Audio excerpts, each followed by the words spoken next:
Did you hear about the semi-pro boxer who was also an amateur pilot? No. He's been deciding on a career, and we're still waiting on his fight or flight response.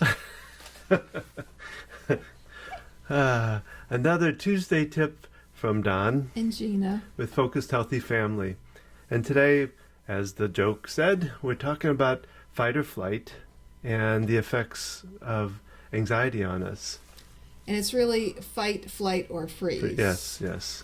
So you can act like a statue so the tiger doesn't attack you. That was a cute little rhyme. Act like a statue so the tiger doesn't attack you. Oh, certainly. All right. Anyway, when a person gets triggered into anxiety or anger, the tendency is to fight the thought or the feeling, hoping it will go away. The other thing is they distract, think about something else instead. Run away from it. Yes, run away, run away. Truth is that when we resist or fight the thought or feeling, we actually bring it closer through our focus. The trick is in acceptance of that thought or feeling. In accepting the thought or feeling, we can then begin the process of changing it. In acceptance, we can recognize it and begin to dig into what is behind it. Usually that is some type of fear. Acceptance begins our journey to change.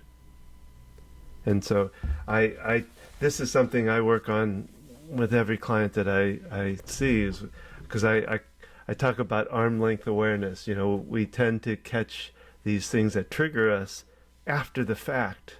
We've already done the yell at our kids, or we get angry and beat ourselves up, and we start shooting on ourselves. I shouldn't have done that, or I should have done this.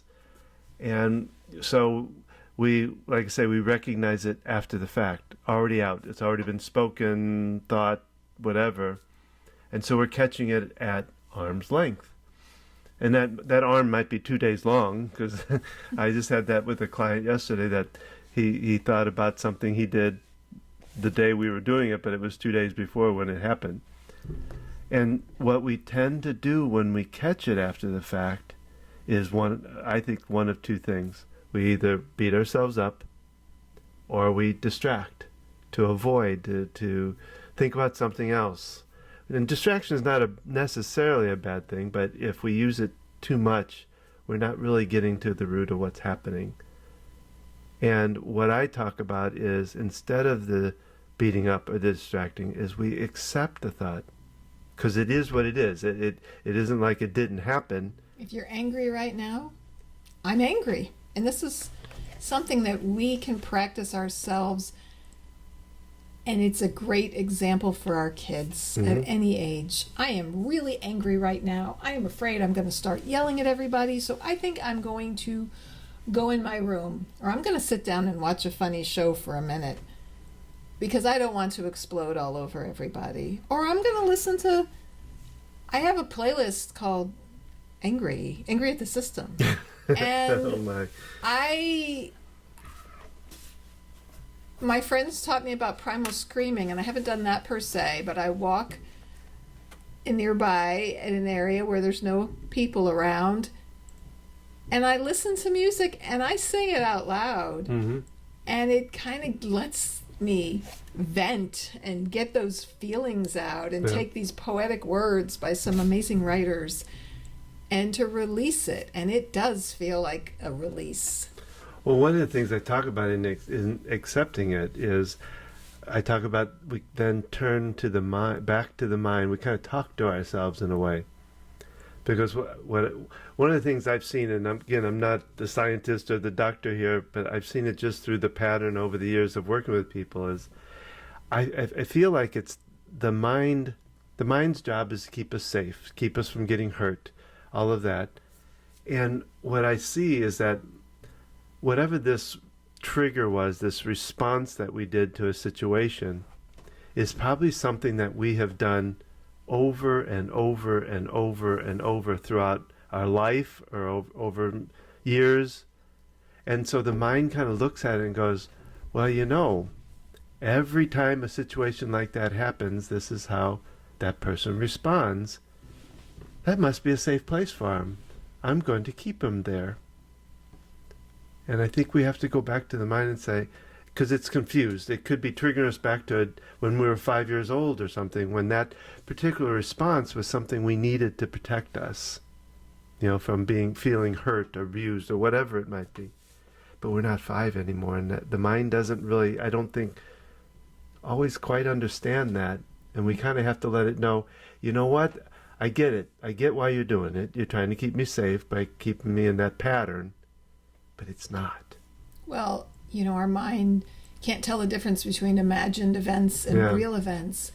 And so if something is happening and it is triggering an old memory, there's a part of your mind that's lost in that former place, even though you're not there anymore. I mean, that's what happens with OCD, is you feel that something is a threat and that you must complete some compulsions to protect yourself or others. The common phrases or something bad will happen. And so mind is not able to differentiate. Oh, that's just a junk thought, and that can be thrown out. It gets wrapped into that. Well, that's why I find anxiety has a lot of those same characteristics as far as how you can change it, is because even in OCD, one of the things is accepting the thought and talking back to it.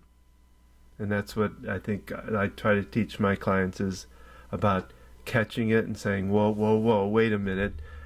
No, I don't, that thought is not helping me. Let's work on change. And I talk about slowly changing it.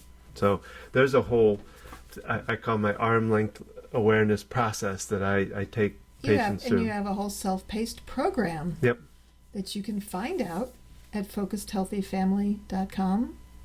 I'm not sure if I have it up there, but you can go to armlengthawareness.com and see it too. We'll have to share that link in this podcast. Yes. So if you'd like to participate in that self-paced program that Don and I have put together, you can email me, Don, at focusedhealthyfamily.com, or you can go to armlengthawareness.com too. So we can share the link. Yeah, be happy to help you. And on that note, I want to share some wise words that I recently heard from a young teenager who said they realized they needed to forgive themselves so that they would not turn their anger and blame other people and take it out on